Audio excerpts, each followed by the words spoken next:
Hello, and welcome to our Health Equity Roundtable series. I'm your host today, Sarah Maines, the Liver Cancers Director at Global Liver Institute, which we also refer to as GLI. We are once again focusing on raising awareness about liver cancer throughout the annual campaign called October is for Livers. This October, GLI will dive into equity by connecting with diverse communities around the world to push boundaries among the liver cancers community. Today, we continue our series on Health Equity Roundtable Conversations to discuss challenges and potential solutions to tackle liver cancer together. In this episode, we are joined by leading experts in Indigenous health and health disparities from the US and Canada for a conversation on health equity with American Indian and Indigenous people in Canada. Thank you for joining us today. Please join me in welcoming Melissa Buffalo, CEO of the American Indian Cancer Foundation, ACAF, and member of the Meskwaki Nation in Iowa and Dakota from Crow Creek and Lower Brule Sioux tribes. Providing additional insight to our conversation includes Canadian-based hepatologist Dr. Samuel Lee, who focuses on hepatology access to remote Indigenous communities. And lastly, we welcome Dr. Kate Dunn, who is a member of the Mississauga First Nation, and she's the assistant professor at York University, who brings a nursing and public health focus to Indigenous knowledge and wellness. Thank you for joining us today.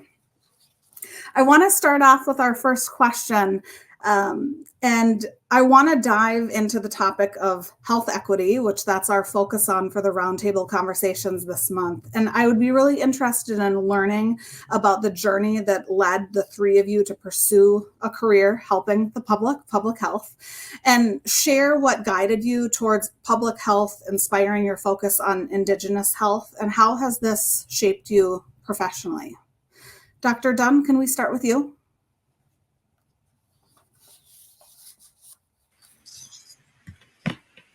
Ani, bonjour. My name is Kate Dunn, and I'm joining today from the ancestral lands of my Anishinaabe people here along the north shore of Lake Huron in Northern Ontario. And my first connections began in nursing, where then I got kind of frustrated with the fact that healthcare has become more like a business model. You're not allowed to care anymore. So I shifted to public health. And then through a random series of events became really enmeshed and embedded within a community perspective where they asked for help in creating culturally connected awareness resources, which was the inspiration for me to go back to school and work on a doctorate in social sciences, which then in turn really was the catalyst for me reconnecting with my own culture, my own Indigenous language, and my community, and really moving across the country back to my home community here in Ontario. My grandmother was raised in the forest, about a half day's walk from the end of the road, because my great-grandfather didn't want his children to be taken away and put in residential school. Eventually, she did go to school and was there for about 3 years. But at that point, their focus was on training her to be a maid and not teaching her to read and write. And so even later in life, she really, really inspired in her 6 children and all of her grandchildren that drive for getting education, for doing well, for pursuing learning, but then also looking for ways to give back, that sense of reciprocity and that sense that you owe it to those behind you and to those in front of you to always be looking for ways to give back. So that's been a huge part of shaping my choice to go into nursing. And it's a part of every step of the process since then. Daily choices, which projects I engage with, how I engage in community, how I talk to the elders and knowledge keepers, and respecting the knowledge that is shared with me as part of that journey. So it's really that awareness, I think, of working within spaces, within perspectives, bringing that sense of knowing, being, doing, and connecting from my ancestors, and looking for ways to bring those knowledges into places within health conversations today so that the next generations can learn from that. So that's really shaped how I've gotten here and actually the choices that I make every day and what I do now as well. Thank you. Thank you for sharing that. Dr. Lee? So I'm an uninvited settler on Treaty 7 land here in southern Alberta, the traditional home of the Blackfoot peoples and the Blackfoot Confederacy. I got involved in Indigenous health.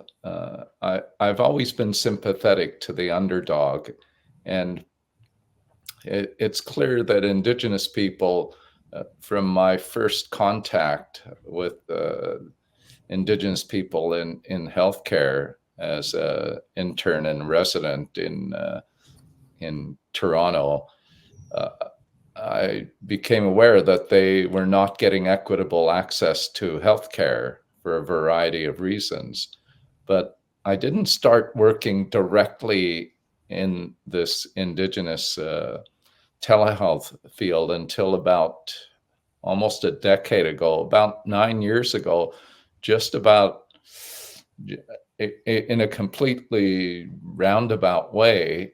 I encountered a person who had hepatitis C, and I had known him before. He ended up marrying a friend of mine in Eastern Canada, and then it turns out that he is an Indigenous person from Alberta and had two brothers. All three of them contracted hepatitis C, and we ended up, I arranged for him to get treatment, and he was cured. And we eventually tracked down one of his brothers and got him cured with the new antiviral therapies. And very sadly, the third brother, I only saw briefly. I was asked to consult on a patient with terminal lymphoma, which can be a complication of chronic hepatitis C, back on in the hematology ward. And I said, well, yes, he has hepatitis C, but there's not much can be done because the primary disease, the lymphoma, will curtail. Even if we cure him, there's nothing that can be done. And sadly, he died only about 2 weeks after I saw him. And I looked back through his records and found that he'd actually had the diagnosis of hepatitis C many years before and could possibly have been treated and saved, but nobody cared enough to do anything about it. And I was struck by the inequity and injustice of it all. And I thought I would try to do my part in trying to address these inequities. So I started an ECHO, the Extension for Community Health Outcome program, originally pioneered by Dr. Aurora in New Mexico. Went down for a weekend training session, set up a hepatitis C ECHO program in Alberta back in 2016. So that's my story. And we've been since then treating many people through the telehealth platform. It's wonderful. Thank you, Dr. Lee. We're really glad to have you here today. And Melissa Buffalo, welcome. Yeah, thank you. I'm Petuwashte. Thank you for having me today. I am, joining you from the traditional homelands of the Dakota people in Minnesota. And I think this is a really great question to, start with. And, as the other two speakers, our journey is personal, right? And how we come into public health. And, my journey, I think, started probably as a kid and being an IHS patient ourselves and understanding all those complexities. But I think the turning point for me was, becoming a mom only to lose my mom to cancer. And she was really young. So, having that be part of my motherhood has just been hard when you want to enjoy all these things of your child. And even up to today, it's like, man, I wish I could ask her these things. So it's, one made me reflect on the health disparities that, our relatives face. And so, seeing that deep calling to address those inequities in the best way I can through advocacy, and how we work together with, so many folks to improve the health and wellness of our communities and of our people. It goes back to thinking about, we always hear, historically our people were healthy, were thriving, they lived off the land, and, that sustained us. And so how do we, look at those inequities, look at the healthcare systems and see that we can use our traditional ways, we can see our traditional foods as medicine, and that has power. And so how do we really bring that to reality? And so the work that we do at the Cancer Foundation, as well as my personal drive, is to ensure that our people have access to the screening, to the resources, to the educational materials, to reclaim Indigenous health. That's grounded in all of our cultures. There's so many different cultures across all of our tribal nations, both in the US and in Canada. And so I just really truly believe that we can do that through our traditional ways. And then, connect that with public health strategies, we can restore, the health and wellness of our people and reduce some of those cancer burdens that our people face. Absolutely. Thank you. And my first question is, we'll kind of do a classic roundtable, and please all ask each other questions and make comments. Happens to be for you, Melissa. Would love to talk, particularly for oncology care and oncology patients. When we talk about American Indian communities and how they continue to confront a range of systemic healthcare issues and challenges, we look at funding shortfalls to personnel shortages for remote areas. Can you talk more to how these factors, individually and collectively, how that's affecting the delivery of the healthcare services in oncology care, and really looking at how that influences the overall health for American Indian populations, and how your organizations, or similar to yours, help reduce that? Yeah, it's that question of like, how long do we have, right, to answer Yes. this? Like, definitely wanting others to step in. You talked about that funding. We think about those funding shortfalls that the Indian Health Services experiences. And it's not, we always hear about like they need more dollars. And, we know there's people in DC, under OMB, under IHS, that are advocating for more dollars. So Indian Health Service is a government agency, is one of the lowest funded government agencies. And it's a treaty that, the government promised to ensure the healthcare of our people. And so we always take that comparison of, per capita individuals within IHS probably is about $3,000 to $4,000, whereas we think of federal inmates get about $7,000 to $8,000. So really looking at those numbers and seeing that difference, for our people, and that's, saying, also being realistic, like there's not an IHS on every tribal community, and we have 574 in the US. So one, underfunding, which then leads to, right, lack of tools on site. So having to refer people out, facilities not being able to support all of our relatives, as well as, how do we refer out with those limited dollars? And so then we know in the long run that does impact those timely cancer screenings, late stage diagnosis, and then, having to leave your home to get treatment.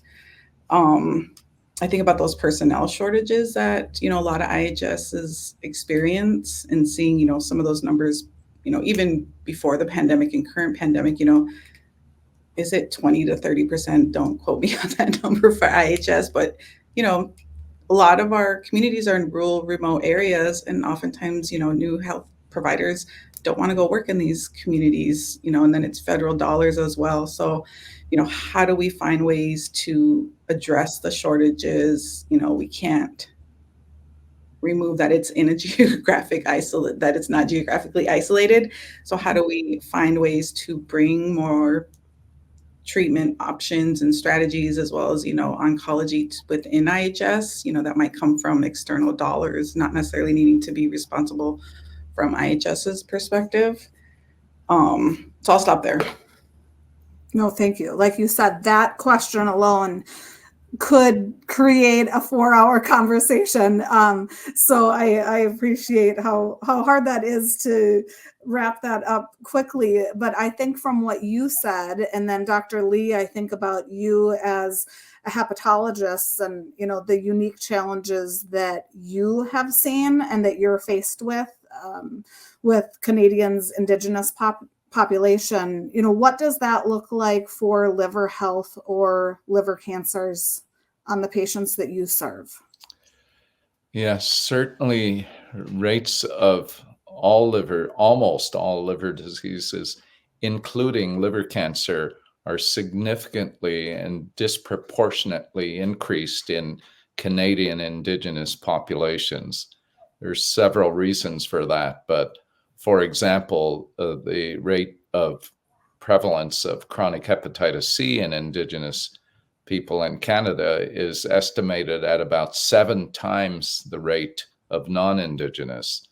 The rate of fatty liver, non-alcoholic fatty liver disease, which is recently, they want to change the term to metabolic associated steatotic liver disease, which is, I think personally, a goofy term that we got everyone to finally understand NAFLD, non-alcoholic fatty liver disease, and they changed it to MASLD.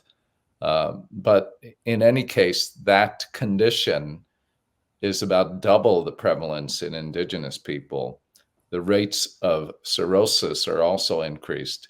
All of these are precursors to liver cancer. So rates of liver cancer are significantly increased. And of course, adding to this increased population of patients with liver disease is a very difficult access to healthcare. So many Indigenous people live in remote communities with the nearest specialist being sometimes hundreds of miles or kilometers away. The nearest testing facilities for both labs and imaging, such as ultrasound, can also be quite distant. So there's an infrastructure problem with being so remote.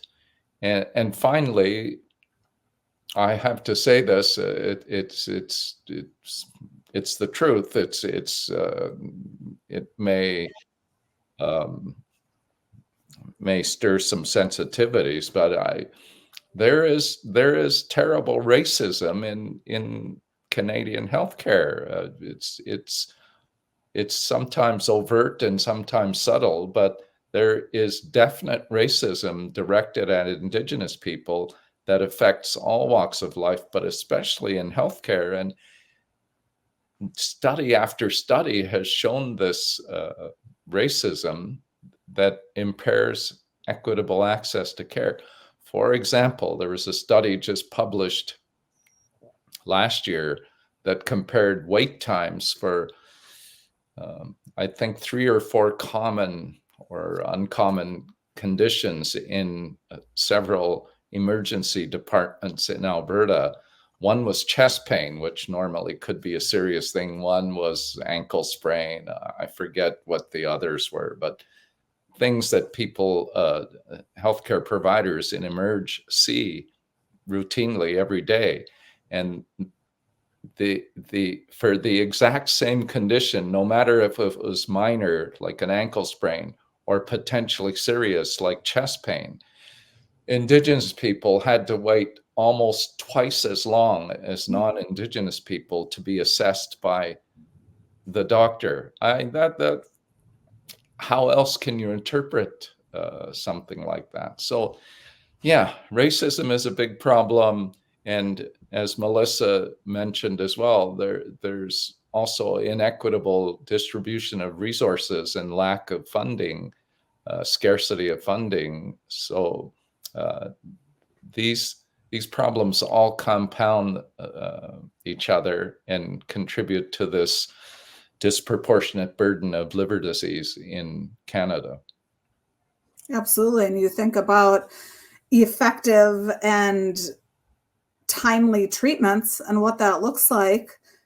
as we talk about disparities and how that affects with liver health, we think about the outcomes and how that trickle effect ends up happening. And the gaps keep on getting larger. Certainly, what you just mentioned is a large part of what we want to continue to speak to and talk about. And Dr. Dunn, apart from the systemic barriers that we've talked about, the stigma surrounding liver disease and liver cancer certainly affects Indigenous communities.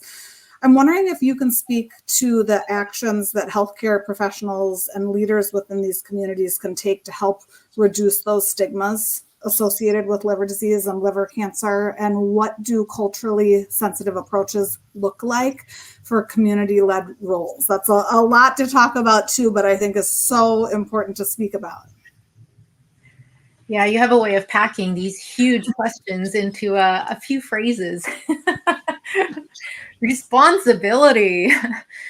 I think it's even as simple as the word cirrhosis is just loaded with stigma. And shame and fear. It's, for example, recently someone came to me and said that their aunt had just passed away from cirrhosis, and they had no idea until after she had passed that it was from hepatitis C. So the whole family thought that she was a closet alcoholic and treated her as such. And there was a lot of, misunderstandings in the family.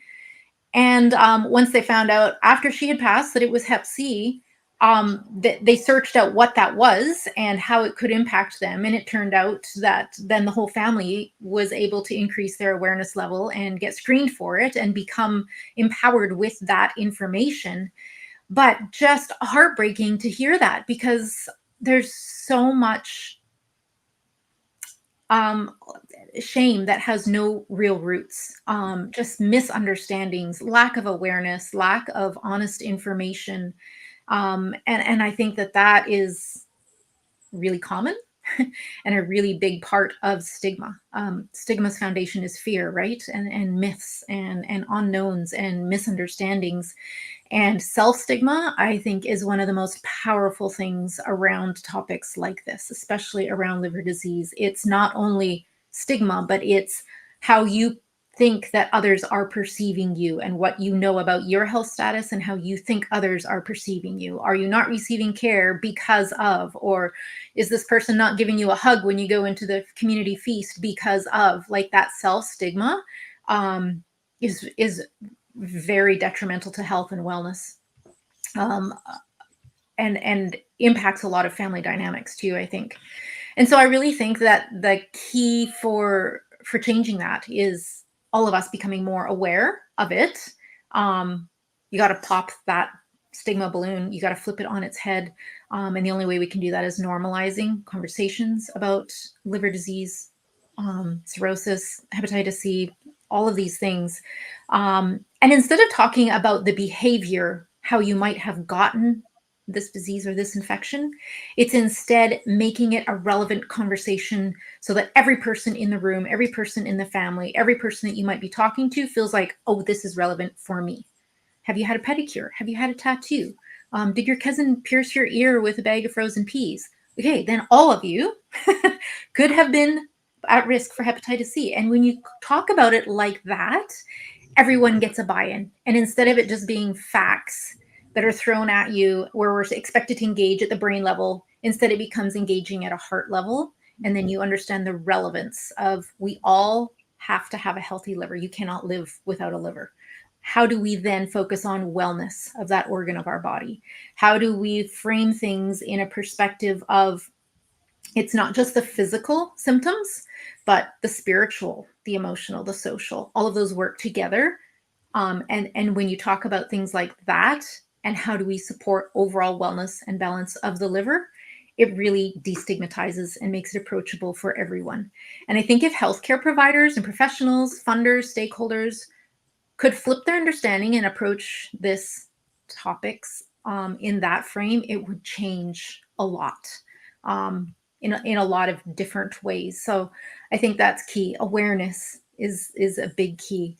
And as far as the resources and how we frame that awareness, I prefer the term cultural connection. So culturally connected awareness resources instead of culturally safe, because who am I to judge what's safe for everyone else that I might come in contact with? But when we purposefully look for ways to connect to culture and draw that connection to culture into the resources that we're co-creating, then we can really make an impact. And working together with people in community, with our knowledge keepers, with our youth, how are we incorporating our traditional ways of transferring knowledge? So in other words, how are we putting story, and how are you putting land-based connections? How are we incorporating art and traditions and subsistence lifestyles? How do we purposefully put these concepts into resources that we're creating so that we can talk about awareness within those contexts? And we can still bring in the biomedical science side of things. But when you also incorporate with that Indigenous science, that's what two-eyed seeing is. You're seeing from both those eyes, both those perspectives. You're looking at that ethical space in between that draws from the strength of both to then move forward in that space in between together in good ways. And I think that's the key for awareness and helping every level of professional and person involved in liver care to realize that concept. We could make massive differences together.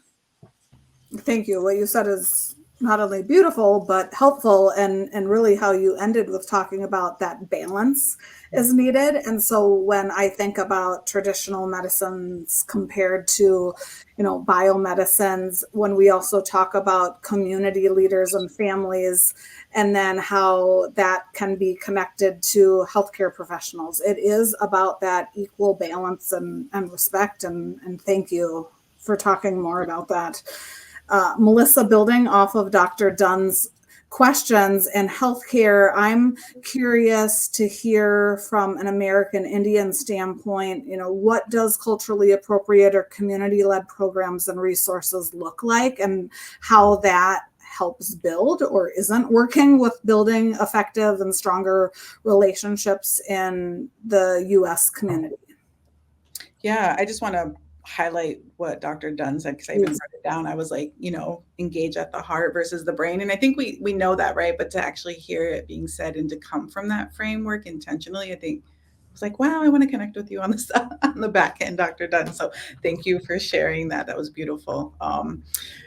Yeah, and so kind of going off of what she had talked about was a lot of the things maybe I thought we could talk about too. But I also think about the importance of community health workers, patient navigators who are from the community, the role and that they play to serve as that liaison between the healthcare system and the individual or the patient is huge. To be able to have somebody next to you that is from your community, looks like you, has an understanding, has experienced IHS, has experienced having to navigate outside of the system, I think is huge and can definitely make a difference and can, strengthen those partnerships or those understandings of working with healthcare systems.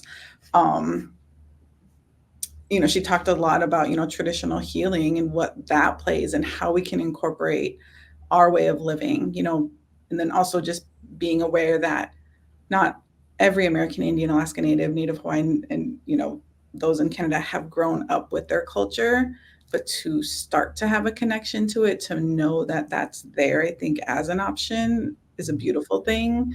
You can think back to some of the healthcare systems, that I worked with and was a patient at in South Dakota, to know that there was a Native American patient navigator or, spiritual leader that, could come see me was just a really good feeling to come into this space where oftentimes you're the only Native person. And so when you want to come in with your body and things that you're experiencing, and how do you share that in a trustful way?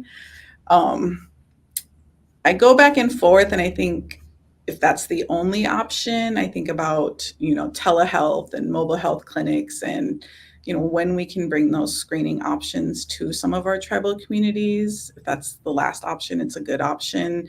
But oftentimes we're trying to get 20 people in one day. But we do know that, again, a lot of our IHS healthcare facilities do not have the equipment to screen and, need to refer out. So can we meet the community that way, but also are there alternatives to address those barriers to them being located in these geographic areas? to improve access to care. And then again, just again, kind of what Dr. Dunn talked about, a lot of those community-led initiatives, the work that we do at ACAF is always from the lens of, what is the community asking for? What are they needing? If they don't need it, or it's not that they don't need it, it's probably on the back burner, right? When we think about some of the cancer screenings, or what are the priorities of the community when we think about diabetes, suicide, missing and murdered Indigenous women, how do we ensure that the resources are there when they are ready to bring those to the community, but also ensuring that the community needs it at that time and is ready to bring in some of those initiatives, I think is very important versus coming from the healthcare system's perspective or readiness. Mm-hmm. Absolutely. And so it was a great segue when you talked about, geographics. Where are patients coming from? How do we serve the community? Dr. Lee, I'm curious how we can talk more about the importance of meeting patients where they are and what role that plays from rural Canadian Indigenous patients that either are currently being served, aren't being served. As you mentioned, many patients are in a situation where it's hundreds of kilometers and miles for them to get care. So what does that effective care and treatment look like? So I would love to hear about remote patient help and also speaking to specific programs that are in place for vaccinations and screenings that help prevent liver disease to progressing into liver cancer. Yes, so we've been using telehealth to deliver the specialist to the community. It is impractical and unfeasible, and for a variety of reasons, to actually have the specialist go to each of the remote communities. There's too many and they're too far away or far apart. So the beauty of video conferencing and telehealth using various platforms is that we can do virtual care, deliver the specialist to the community. And the old-fashioned model, what we call the specialist-driven healthcare system that we use in Canada, where there's a generalist or a family doctor or a nurse or a nurse practitioner at the primary care level, sees a patient, identifies maybe they have some kind of liver problem, then makes a referral for the patient to visit the specialist in another city. That doesn't work, mostly because of this geographical barrier of the specialist being hundreds of kilometers away. So delivering the specialist to the community, certainly for hepatitis C treatment and care, has been fantastic in terms of when we started the ECHO program back, I think it was actually 2015 now, come to think of it, 9 years ago. Before then, there were very few Indigenous people getting treated for hepatitis C, even though a cure had just been the simple pills that have a virtually 100% cure rate. For a variety of reasons, it just wasn't being accessed by Indigenous patients with hepatitis C. They weren't getting diagnosed. Then when they were diagnosed, they weren't getting to see the specialist. And just there were so many gaps in the cascade of care. But in one fell swoop, delivering the specialist virtually to the community meant that the patient could be treated right there in the local community, hundreds of miles or kilometers away, by people, the healthcare clinic staff in that community that they already know and trust. And with that system, we've been able to treat hundreds of patients. And before this telehealth system was implemented, there were probably every year in the whole province just a handful of Indigenous patients accessing the treatment. And since that program has started, the numbers have dramatically increased. So the barrier now is trying to identify new cases, because we know they're out there. It's just for a variety of reasons, including the ones that Kate mentioned, the stigma of hepatitis C. People are hesitant, or they're not getting tested.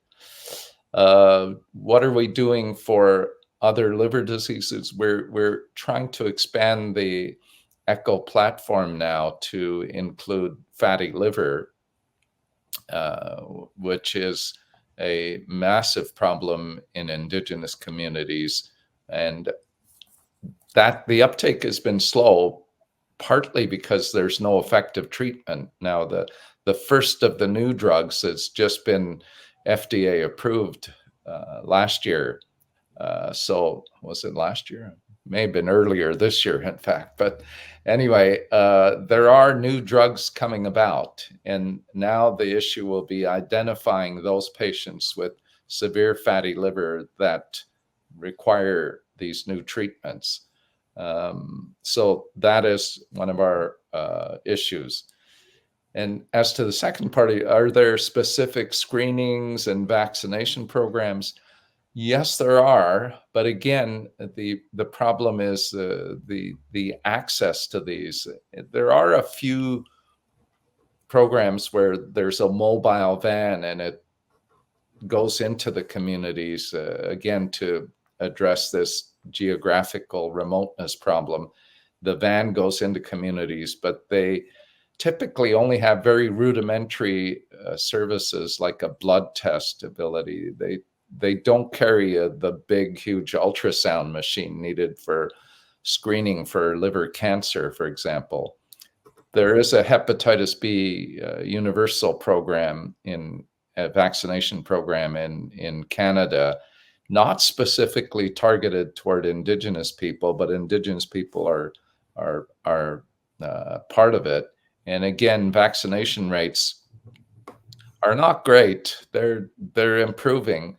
COVID, the pandemic, put a major crimp in any other vaccination program besides COVID vaccines. So we're only now starting to recover a bit, but things are slowly improving. Perhaps not quickly enough, but a slow start is better than no start. Mm-hmm. And I also think that there's an element of financial related concerns. So we do talk about geographic, mobile ways of providing help. What does compliance to treatment and medication look like, and the financial impact that might have on both American Indian and Canadian Indigenous populations too. I'm not sure if that's something that Dr. Lee, you specifically see with your patients. So most Canadian Indigenous people who have so-called First Nation status or treaty status have their medications and testing paid for. The problem is the Métis people, who are, the word stems from this French word, they're mixed race, but often the mainstream Canadian populations considers Métis people as Indigenous. And unfortunately, and they suffer all the same discrimination and racism as other Indigenous people, but they don't get treaty status. So it's a big problem. We're trying to address that, but it's not. There's no overnight solution. So financial barriers seem to be less of an issue. The hepatitis C treatment, for example, which is very expensive, is covered by what's called NIHB, the medical drug program or treatment program for treaty status Indigenous people. So it's less of an issue in terms of the actual drug treatments. The lack of financial resources, more of an issue for infrastructure and even basic things like clean water and adequate housing, et cetera. But for drug costs, it's less of an issue. Thank you for that clarification. Dr. Dunn, before I ask you the next question, Melissa, would you be able to speak to what you might see from a financial impact standpoint for US? A little bit. I think about, again, are there programs within IHS that cover this, right? He talked about the mobile MAM or the mobile units. And there's that saying for IHS is like, don't get sick when the funding is at the end of the year, which, she laughs, but that's our reality, unfortunately. And, again, how are we, whether or not the tribe is operating the IHS, which we look at as 638, is a tribal health clinic, is it IHS clinic? I think it all varies within that financial standpoint. There's opportunities through, funding through CDC to do some of those screenings, not necessarily liver, but, looking at uninsured, underinsured individuals, how do we access Medicaid and Medicare to do some of this treatment so that it's not necessarily the IHS dollars that may or may not be there to cover some of that treatment. So that's just some of the first things that come to mind. Thank you. Dr. Dunn, back to you. Building off of Dr. Lee's questions, talking about how to meet patients in the community where they're at. I would love for you to talk more about that historical and ongoing trauma, including your research on the Indigenous ways of knowing, being, doing, and connecting, the emphasis on, the importance of the Indigenous perspectives on liver wellness. Could you talk more about that framework and, what health comes look like? Again, you just putting these whole bomb of a question in this tiny little capsule here. You're doing a very great job. We'll do part 2, 3, 4, 5, and 6 after this. Okay, I promise.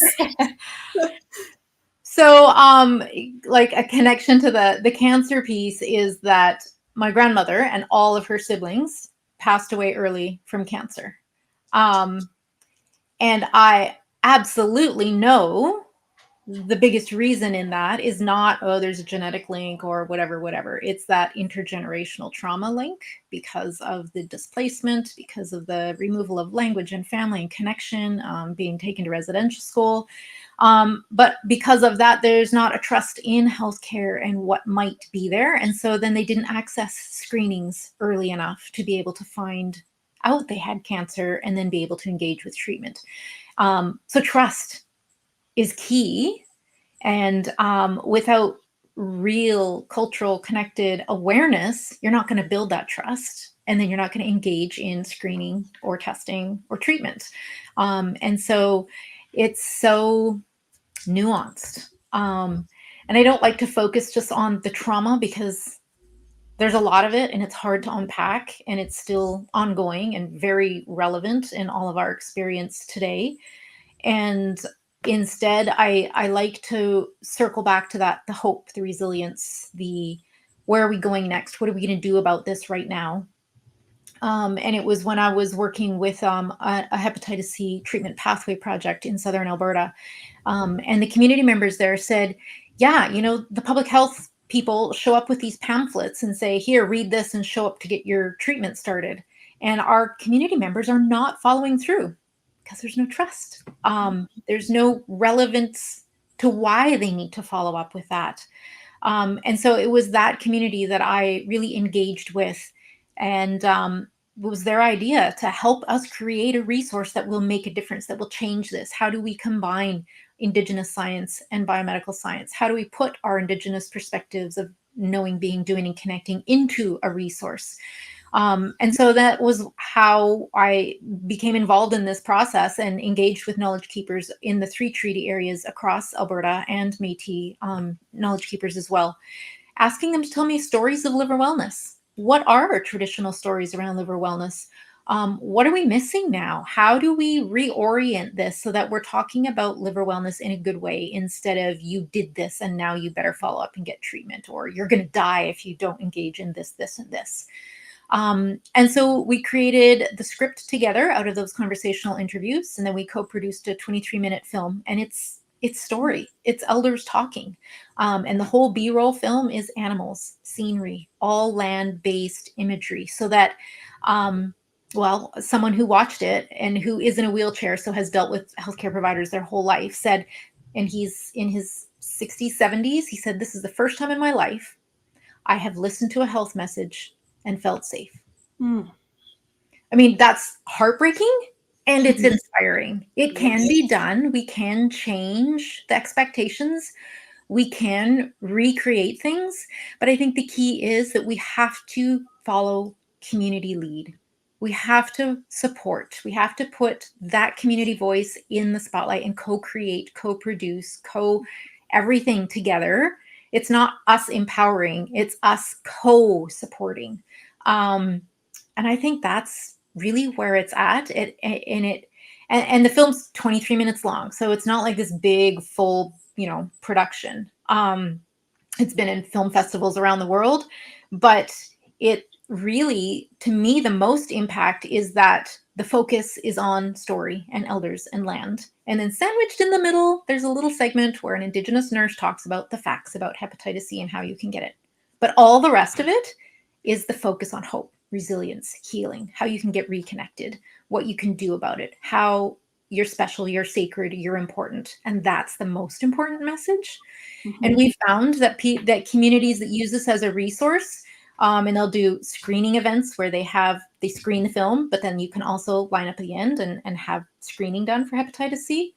Where before 1 or 2 people would engage with screening after someone talked about hep C. Now 75 to 90% of the audience will get screened.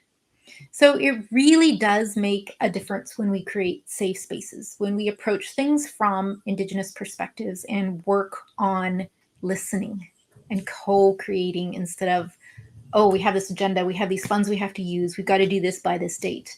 We really got to kind of just flip it upside down and do it the way that community wants it done in order to make real meaningful impact. So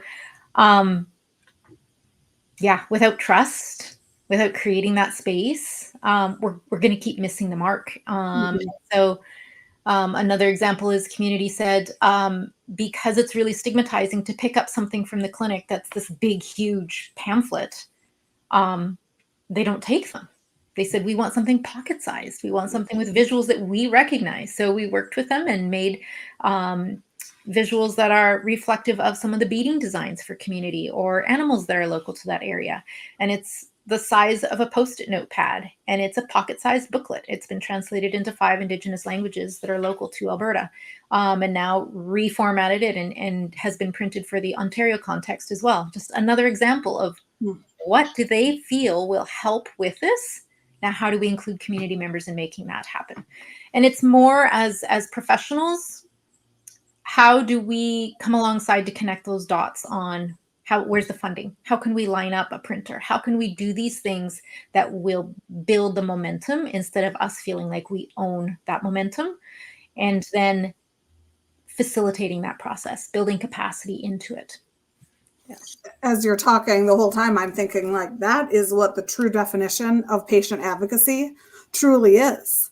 It is the patient advocating for what is needed. It is not a group of people who are deciding what the patient needs. Because if the patient doesn't come forward and say that, truly, then what does advocation actually mean? I would love that reciprocity as well. The other side has to really listen and actively listen, not just passively listen. They have to listen with the intent to follow up with action. What are we going to do after we listen? Yeah. Sarah, can I add something? Yeah. Yes, Melissa and Dr. Lee. Dr. Lee. Again, just adding on top of all of that beautiful effort and work that we can be doing, a lot of, especially during the pandemic, and some other organizations in the US did that, but it's like, how do you be a good relative, right? Not coming from that lens of like, I'm not doing the screening necessarily for me, even though we want to advocate and empower, our relatives for themselves, but do the screening for your grandchild, your partner, your loved one. And that also made a difference when we come from that lens. Because, again, as Native people, that's, very connected to our community and our family units, whether, small, big, and, thinking about some of the words we have for those different meanings. So yeah, I just wanted to mention that about being a good relative and, thinking of who we're doing this for. Thank you. Dr. Lee? I just wanted to, here's I'm putting it right. So it looks way bigger, but it's only about 3 inches by 3 inches. This is the little pamphlet info booklet that Kate was talking about. And I also wanted to mention that the film that she described is it's beautiful. It's she was too modest, but not only has it been shown at several film festivals internationally, but it's won awards at those festivals. And she is generous. It's so moving. I've seen people in the audience cry after watching that. And she's generously made it available without charge. You just, if you want to show it at an event or anything, she can send you a link to it. It's I think everyone should watch it. I've seen it about 4 times now, and I still almost cry I can't, because I'm a man. We're not supposed to cry. Absolutely not, Dr. Lee. We're I'm changing that too. I cry all the time, especially when I'm cutting onions. But no, I've almost shed a tear even watching it several times. It's very moving. Well, I can feel when Dr. Dunn, when you were speaking to it, and Dr. Lee right now, kind of that visceral energy attachment to what the film emotes and how it connects truly with people on a spiritual and emotional element. Again, it's that heart versus the mind and how that comes together in combination.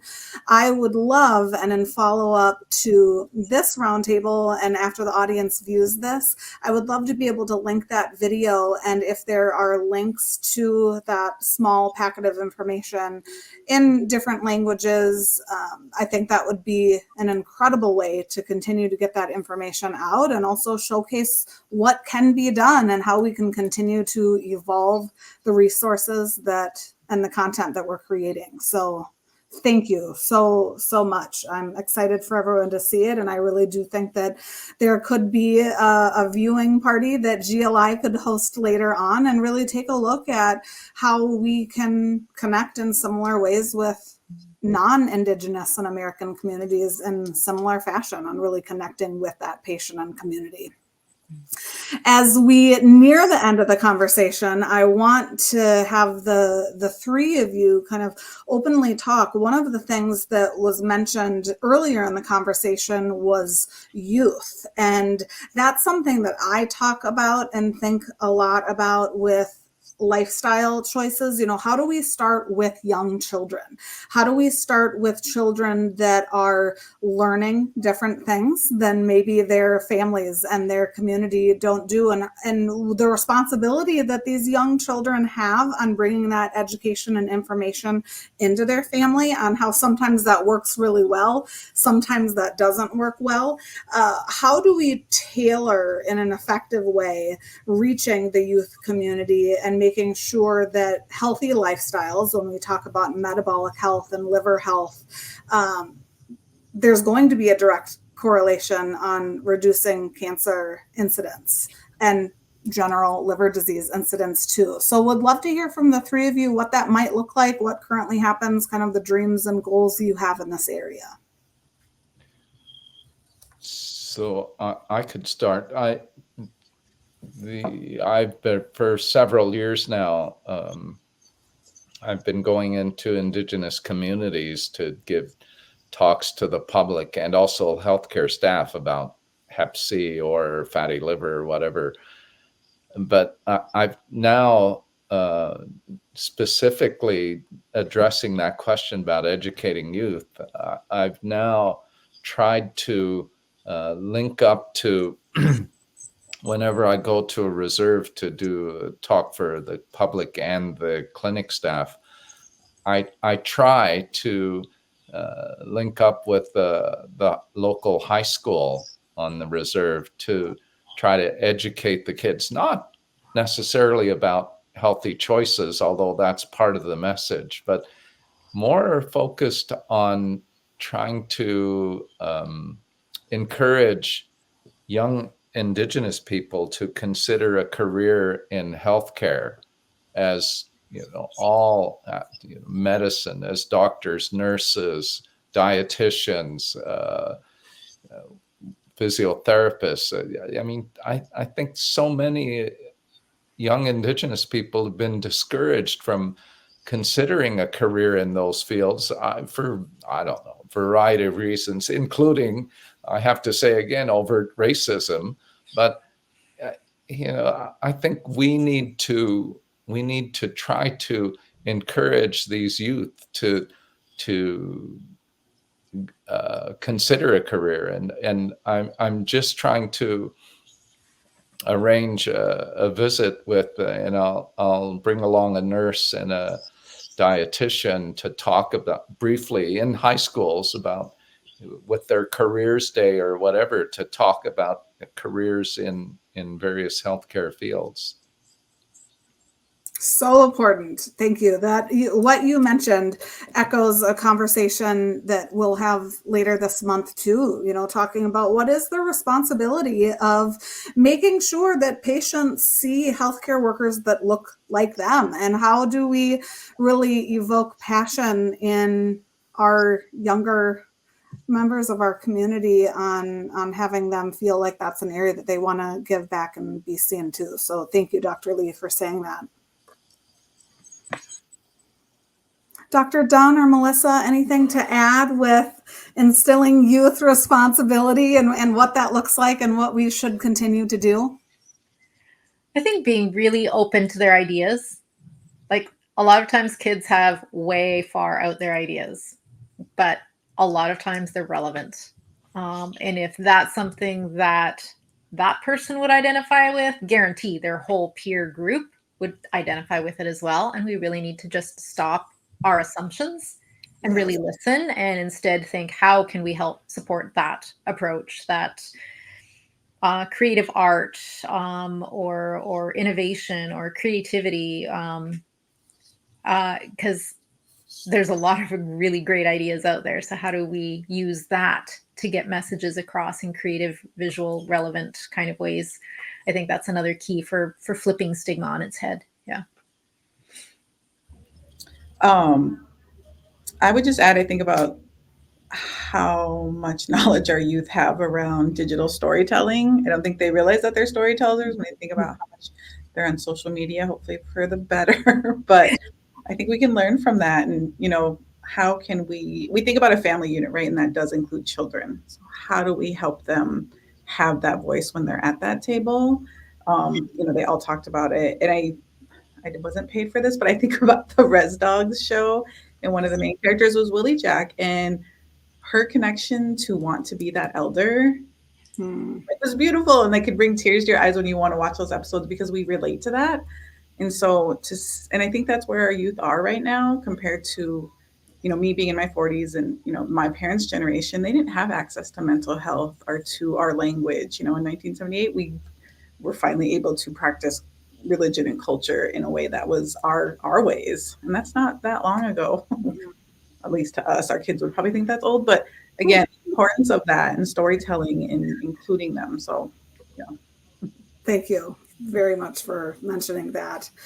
And lastly, one of the things that I've loved in the last few years of us having these health equity roundtable series during October is for Liver is to end these discussions by asking the three of you and asking the leaders in our community that are on these series to talk about what can be done. Are there goals, ideas? You're bringing the ideation and innovation to us. Are there things that you see that are gaps in the system that GLI and those watching can be committed to helping with? And equally, this really drives the mission and vision that we have at Global Liver Institute on what can we do in the next calendar year in preparation for next October, and showing our commitment right now to Canadian Indigenous populations with liver health and liver cancer, and also American Indian population the same. So would love to end on those notes on your wish lists and must-haves and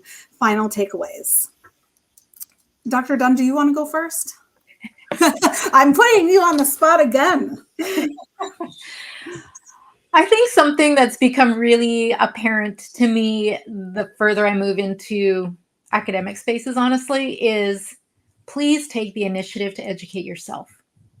So often people come to me, I don't understand this, will you please tell me? Or I saw this on the news, can you tell me what it means? Or I don't know what to do, will you tell me what to do? Which is all great, it's wonderful. The increased interest is important, but it's also equally important to do the work yourself. We can't do the work of reconciliation for you. You have to take the initiative to do it, to put forth the effort. There's some amazing books out there. There's some amazing, like she was saying, res dogs. There's movies. There's a lot of resources now that you can take your own initiative to do some work, do some awareness modules, training courses online, do that work, really reflect on it, let it sit in your soul, and then come with questions, because at that point, those questions will be much more impactful on moving towards positive change in the future, rather than us walking you through those preliminary steps. If you've already done the preliminary work and put forth that effort to become an advocate and to become an in-betweener, someone who's willing to step into that space and help advocate some of these issues, like you are right now, creating this space for an open discussion and conversation. That's really, really important and valuable. And I think it's happening more and more, and it's really important. And thank you for that. I think that it's good to be a part of conversations. It's good to have advocates like Dr. Lee, who also are putting themselves out there on the line and stepping into the gap to really include perspectives, step forward. And yeah, thank you. Thank you for creating the space and continue doing this. It's great. Thanks. Thank you. Dr. Lee, would you like to share? Yeah, I think, first of all, I have to apologize. Kate and I worked together for several years, and I was one of those uninformed people saying, Kate, what does this mean? Kate, I need the Indigenous perspective on this issue.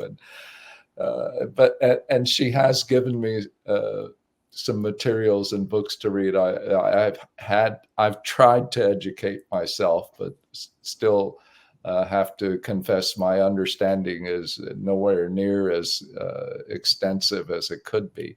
But the point or one of the things I would like to see is more inclusivity of Indigenous people in leadership positions. There are precious few Indigenous people, for example, as university professors. I mean, kudos to Kate. She's just started her faculty position at York University. I'm thrilled to death with that. But we need more Kates. There's precious few in not just in medicine or nursing. I mean, in every leadership position. Big corporations need more Indigenous people on their boards. I mean, there's been 5 centuries of discrimination and exclusion, and I think we need to start addressing that. You look at papers written about Indigenous research papers in wherever, healthcare, et cetera, and virtually none of the authors are Indigenous.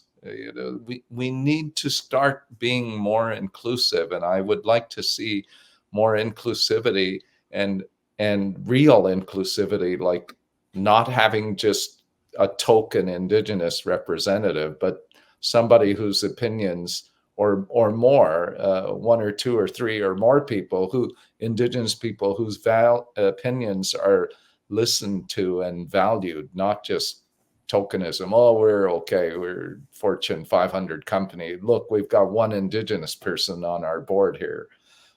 So yeah, that's what I would like to see. Thank you. I just feel like I should say ditto to all of that, but shifting a little bit, the only thing I wanted to add, because I really love what they talked about, especially, right, not being the only American Indian in that position, even, oftentimes going to a lot of these meetings and opportunities that, I'm sure they get invited to too, having to be the only Native person doesn't mean we have and possess all of the knowledge. I feel like I've learned a lot just from this conversation, being from the Midwest, I probably have limited knowledge on Alaska Native, but I will do my best to speak on behalf of them, but I will not, feel like I represent them. So I think we often need to think about that as for non-Native people to have that understanding. And then I think about, you talked about that actionable step that GLI could do. And I think about co-creating health programs and policies, that are Native led. We talked about that, to really be sustainable and to come from that lens, to come from that culture. And then that for these programs to be sustainable. I think we see where a lot of our communities have funding for 1 year. Mm-hmm. It's like, okay, that person just got to know their position and their job and what their duties are, and that this is the person I can go to for that. And oftentimes the funding's done. And that's the hardest part, because we know a lot of times when our community members take these positions, they're invested, but then the funding runs out. Wonderful. Thank you. Truly, in closing for this conversation, I'm so grateful, Melissa, Dr. Dunn, Dr. Lee, for your time today. You can feel and see the passion that you have. I thank you for being our educators and leaders in this conversation and really speaking to the responsibility that we all have in ways that we can do better, in ways that have gone well, in ways that there are large gaps and there is a need to do much, much better to serve and to be that server. So thank you truly for spending this time with us today. And we hope that this conversation continues to drive the commitment and learning that's needed for all of you that have joined us today as we continue to address health equity while allowing us to push those boundaries within the liver cancers and liver disease community. Please don't miss out on our special health equity series and episodes that are to come throughout the month. And please tune in next week for more conversation. For anyone that would like more information on our liver health and liver cancers program and to utilize our current resources and the new resources that are coming from this exact conversation, please visit our website at www.globalliver.org or livercentral.org and email me at cancer@globalliver.org. Thank you all again. Have a really great day. Thank you.